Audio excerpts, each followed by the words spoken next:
This is 2022 AMC 10A Problem 21. A bowl is formed by attaching 4 regular hexagons off side 1 to a square of side 1. The edges of the adjacent hexagons coincide, as shown in the figure. What is the area of the octagon obtained by drawing the top 8 vertices of the 4 hexagons situated on the rim of the bowl? Okay, so let's first label the equal sides.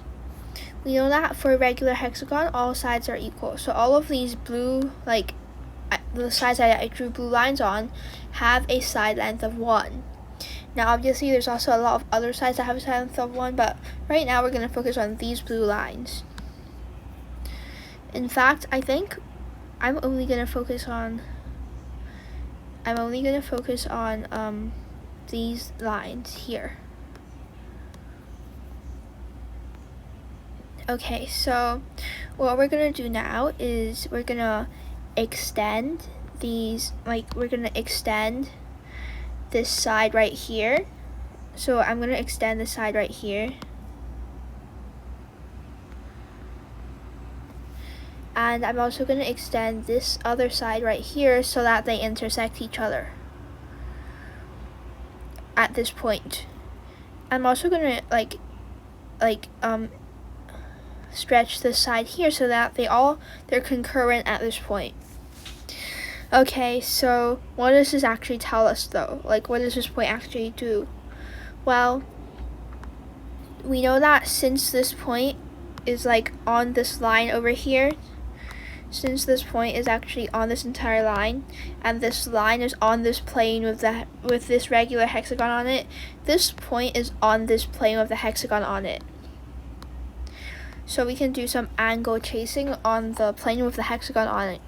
We know that the regular hexagon has an interior angle of 120. So this angle is 60 degrees, and this angle is also 60 degrees because this is also going to be 120 degrees.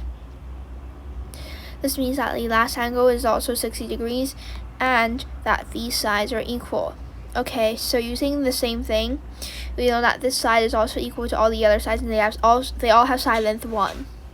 So what this tells us is that this top triangle over here has 2 equal sides. It's an isosceles triangle. Okay, so it's an isosceles triangle, and so if this is an isosceles triangle, then what can we do about this then? We know that the 2 sides are 1 for this isosceles triangle, but what can we do about this? Well, we know that this is a right angle. This angle here, if you imagine, this angle here is a right angle.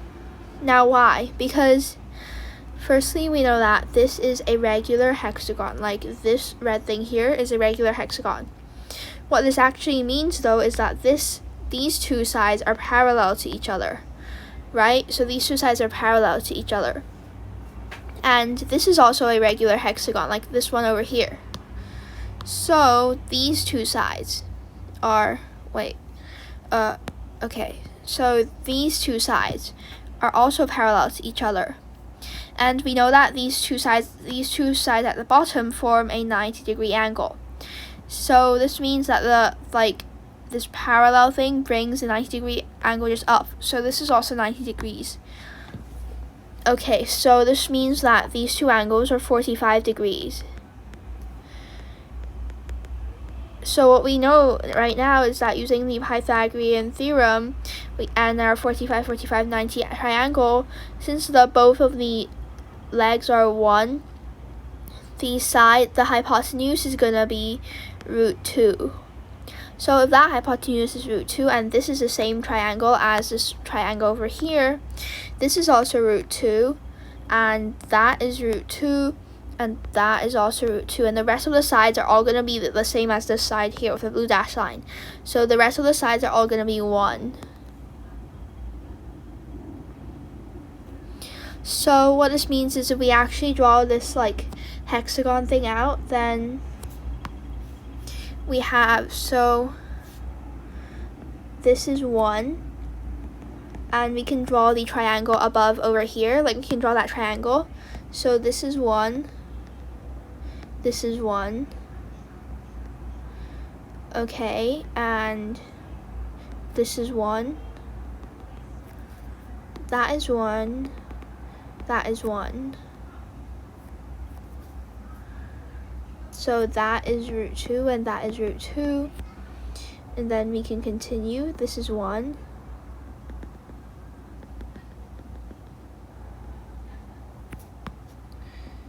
And this is root 2. These two are 1 again. This is 1. And last but not least, we know that this is gonna be root 2, while the other two sides here are 1. So this middle part, all the lines that are not dotted has the octagon.